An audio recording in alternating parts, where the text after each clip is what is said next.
Hello. Hello. হ্যাঁ শোনো, আমি বাড়ির থেকে পালিয়ে এসেছি। কি? কোথায় আছো তুমি? আরে দরজা খোলো বোকা, তোমার দরজার সামনে দাঁড়িয়ে আছি। কি?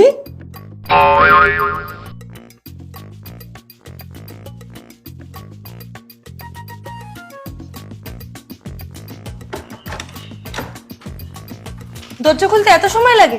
সরো। তুমি বাড়ি থেকে পালিয়ে এসছো কেন?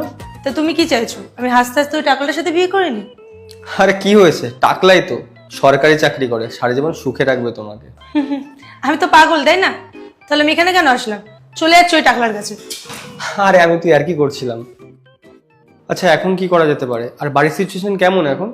সিচুয়েশন আর কি হবে, আমি ওনাদেরকে অনেক বোঝানোর চেষ্টা করেছি, কিন্তু বাবা মা তো রাজি হচ্ছে না। তুমি জানো বাবা মা কি বলেছে? ওনারা বলেছেন যে কোনো ভিখারির সাথে বিয়ে দিয়ে দেবে, কিন্তু তোমার সাথে বিয়ে দেবে না। কোনো রাস্তায় রাখিনি আমার জন্য, ওই জন্য তো আমি পালিয়ে এলাম। শোনো, এক কাজ করি, আমার মা বাবা জানার আগে আমরা এখান থেকে কোথাও পালিয়ে যাই। আর যদি মা বাবা জেনে যায় না, আমাকে ধরে বেঁধে ওই টাকলাটার সাথেই বিয়ে দিয়ে দেবে। আমি সত্যি অনেক টেনশনে পড়ে গেছিলাম, ওই জন্য পালিয়ে চলে এলাম। তার মানে আঙ্কেল আন্টি রাজি হননি? কিন্তু পায়েল, এভাবে পালিয়ে বিয়ে করা তো ঠিক না।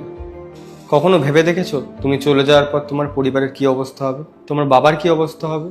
তুমি বাড়ির বড় নও, তোমার বিয়ের জন্য কত স্বপ্ন সাজিয়ে রেখেছেন ওনারা। এটা ঠিক হবে না পায়েল। মনোজ, তোমার কি মনে হয় আমি আমার বাড়ির লোকের কথা শুনে তোমার সাথে রিলেশন শেষ করে দেবো? আমাদের 7 বছরের রিলেশন, আর আমি তোমাকে ছাড়া অন্য কাউকে বিয়ে করতে পারবো না। আমি অনেক চেষ্টা করেছি ওনাদেরকে বোঝানোর, কিন্তু ওনারা রাজি হয়নি। এখন তুমিই বলো, আমার কাছে পালিয়ে যাওয়া ছাড়া আর কি কোনো রাস্তা আছে? আর তোমার কি মনে হয় আমি সেই সব মেয়েদের মধ্যে পড়ি যারা নিজের ভালোবাসার কাছে হার মেনে যায়? না, আমি অমন না। আমি আমার ভালোবাসার জন্য শেষ অবধি লড়বো। পায়েল, আমি জানি যে তুমি তোমার জায়গায় ঠিক, কিন্তু এইভাবে তাড়াহুড়ো করে পালিয়ে বিয়ে করাটা ঠিক হবে না। আর হ্যাঁ, আমি এইভাবে তোমার সাথে পালিয়ে বিয়ে করতে পারবো না। মনোজ, এসব কি বলছো তুমি?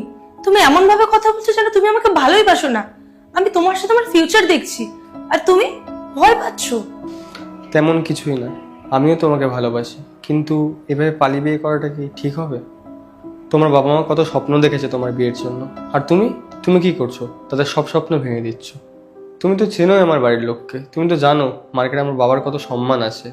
আর আমরা যদি এভাবে পালিয়ে বিয়ে করিনি, সেই সম্মানটা কি বেঁচে থাকবে বলো? আর আমি এইভাবে পালিয়ে বিয়ে করতে পারবো না। আর ধরো বিয়ে করেও নিলাম, কালকে যখন আমাদের ছেলে মেয়ে হবে তারাও যদি এমন করে, তখন আমাদের কেমন লাগবে? কি করব মনোজ, আমি তোমাকে ছাড়া থাকতে পারবো না। তুমি তো জানোই আমি তোমাকে কতটা ভালোবাসি। আমি তোমাকে নিয়ে সবসময় স্বপ্ন দেখেছি। আমি তোমাকে ছাড়া অন্য কাউ পার্ট 2 দেখতে সাবস্ক্রাইব করো ভেলকু 78M।